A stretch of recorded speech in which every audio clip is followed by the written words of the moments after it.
Okay, so we're recording now.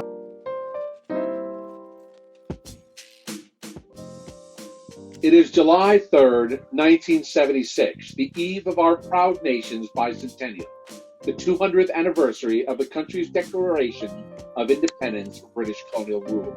I'm 19, a freshman in college, home for the summer living in the South Bronx with my ne'er-do-well alcoholic loser of a father. I'm sitting in my brown Naugahyde Barca lounger, knocking back bottles of cheap Carling Black Label beer with the old man, watching the Independence Day weekend Boston Pops Orchestra performance conducted by the late maestro Arthur Peter on our black and white Motorola 13-inch television. When Dad announces that we're going to drive out to Jones Beach early in the morning in his new avocado green Volkswagen Squareback station wagon for some swimming and body surfing in Atlanta. Great idea.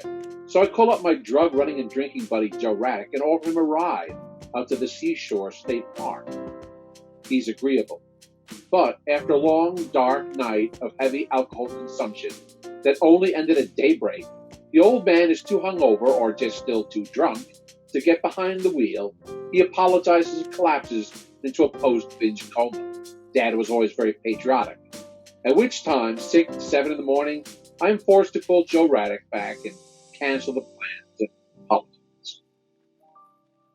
So now it's 7:30. I've been awake all night knocking back the 12-ounce bottles of Carlings. What to do now? Now I'll borrow my dad's 10-speed Schwinn racing bike and pedal all the way to City Island at the far end of the Bronx in the Sound. Why? I don't know. I'm awake. I'm buzzed. I'm energized. I'm 19. So why not? 8 a.m. on a holiday weekend, the roads are all empty.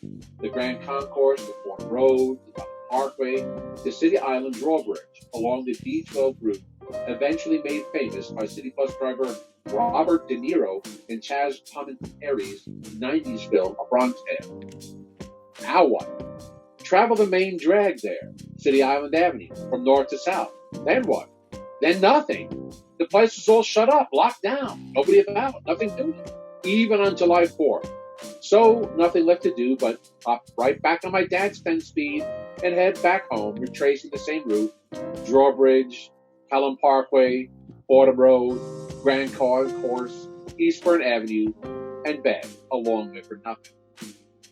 44 years later, I'm 63, disabled, and retired from my nursing career, living with my second ex-wife in the West Village, who has fled the city during the great COVID-19 pandemic lockdown for the perceived safety of her elderly father's split-level ranch in upstate Rockland County. Joe Raddick was dead a year and a half following the bicentennial, decapitated by a freak accident involving a speeding Long Island Railroad train out of Stony Brook, Long Island, where he was attending college at the State University of New York campus there. My dad finally achieved his life goal of drinking himself to death in the late 80s.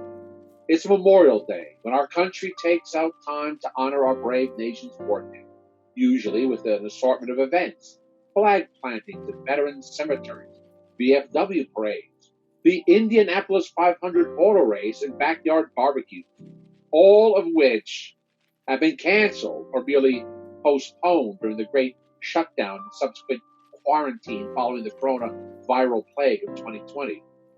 What to do? Nothing.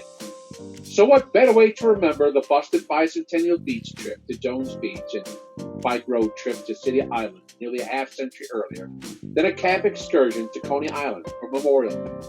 Once again, for no godly reason, in the middle of a once-in-a-century virus epidemic. The end.